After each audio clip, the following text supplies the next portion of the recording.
दोस्तों, कुतुब मीनार भारत में दक्षिणी दिल्ली के मेहरौली भाग में स्थित ईंट से बनी विश्व की सबसे ऊंची मीनार है। कुतुब मीनार का निर्माण 1199 से 1220 के दौरान कराया गया था। नमस्कार दोस्तों, एक बार फिर से आपके मेरी वीडियो में स्वागत है। और ये वीडियो का सेकंड पार्ट है दोस्तों, पार्ट 2 है ये। दोस्तों दोस्तों इसमें हम बताने वाले हैं कुतुबुद्दीन ऐबक की मीनार। कुतुबुद्दीन ऐबक ने नहीं बनवाई थी, बल्कि ये विष्णु स्तंभ विक्रमादित्य, हिंदुओं के राजा, जी हाँ, विक्रमादित्य ने बनवाया था, ऐसा कुछ इतिहासकारों का मानना है। दोस्तों उनसे हम आपको रूबरू भी करवाएंगे। दोस्तों पहले इससे समझ लेते हैं, इससे बनाने की शुरुआत कुतुबुद्दीन ने की थी। कुछ ऐसे इतिहासकार जो मुस्लिम इतिहासकार हैं ऐसा मानते हैं। उसके उत्तराधिकारी इल्तुतमिश ने करवाया था। और कुछ इतिहासकार उसे विष्णु स्तंभ कहते हैं। उनका मानना है कि इसे 5वीं शताब्दी में राजा विक्रमादित्य ने बनवाया था। इसमें कुल 5 मंजिल इमारतें हैं, 5 मंजिला है दोस्तों ये पूरी इमारत। इसी ऐसा माना जाता है कि पहली मंजिल कुतुबुद्दीन ने बनवाई तथा शेष मंजिल का निर्माण उसके उत्तराधिकारी इल्तुतमिश के द्वारा करवाया गया। 4 दिसंबर 1981 को इसमें एक दुखद घटना हुई थी। इसके अंदर घूमने गए 45 लोगों की मौत हो गई, जिनमें से ज़्यादातर छात्र यानी स्टूडेंट्स थे। दोस्तों मीनार के अंदर भगदड़ में इनकी मौत हुई थी। इस घटना के बाद मीनार के अंदर जाना बंद कर दिया गया था। ऐबक द्वारा हिंदू राजा पृथ्वीराज चौहान पर अपनी जीत को चिन्हित करने के लिए कुतुब मीनार का निर्माण कराया गया था। दोस्तों इसने इसलिए करवाया था ताकि ये अजान दे सके। और 1235 ईस्वी में इसका निर्माण पूरा हो गया था। इसके शीर्ष पर जाने के लिए 379 सीढ़ियाँ हैं दोस्तों, यानी 379 सीढ़ियाँ हैं, स्टेयर्स हैं इसमें। और धर्मवीर शर्मा कहते हैं कि कुतुब मीनार ऐबक ने नहीं, बल्कि 5वीं शताब्दी में हिंदुओं के राजा राजा विक्रमादित्य ने बनवाई थी।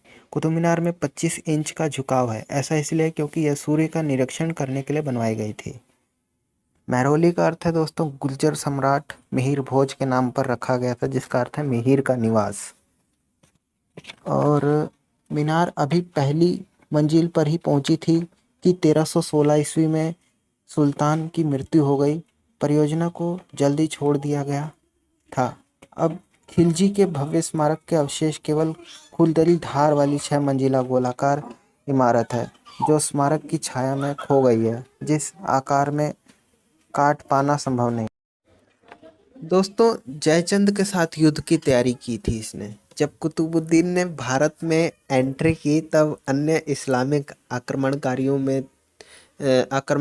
से तरह उसका भी यह उद्देश्य था कि कैसे अधिक मंदिरों को तोड़कर भारत में इस्लामिक साम्राज्य को कायम करें। ऐबक ने हिंदू सरदारों की बढ़ती हुई शक्ति को भी रोकने का प्रयास किया था। उसने बदायूं के हिंदू सरदारों का दमन किया और अपने दामाद इल्तुतमिश को यहाँ सूबेदार नियुक्त किया था। और सरदारों तथा राजाओं ने उसे अपना आधिपत्य स्वीकार कर लिया। उसने उन्हें अपनी भूमि का स्वामी बनने रहने दिया। उसने दिल्ली में कुवतुल इस्लाम मस्जिद, जो भारत की दूसरी सबसे बड़ी मस्जिद है, का निर्माण करवाया। ख्वाजा कुतुबुद्दीन बख्तियार काकी की याद में कुतुब मीनार का भी निर्माण कार्य शुरू करवाया। और अजमेर में उसने हिंदू मंदिर की निर्माण सामग्री से एक मस्जिद बनवाई, जो 2.5 दिन के झोपड़े के नाम से मशहूर है, आज भी वहाँ विख्यात है। ये पहले एक संस्कृत विद्या कंठ विद्यापीठ ऐसे नाम था इसका। और 1210 में लाहौर में चौगान पोलो खेलते समय कुतुबुद्दीन ऐबक की मौत हो गई थी। घोड़े से गिरने की वजह से इसकी मौत हुई थी, यह सत्य घटना कही जाती है, मगर वह घोड़ा शुभ्रक ही था। उसके मालिक कर्ण सिंह थे।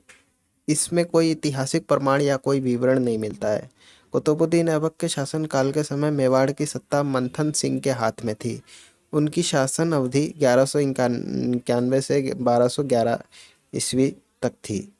लाहौर फतेह के बाद ऐबक ने अपने राज्य की सीमाओं के विस्तार के लिए मेवाड़, मारवाड़ और उत्तरी पश्चिमी भारत के अन्य क्षेत्रों पर निरंतर आक्रमण जारी रखे।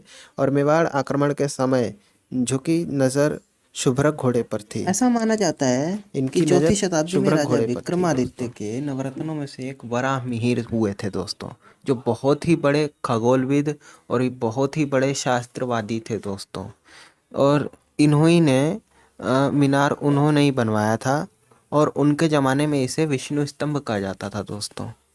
और जो मुस्लिम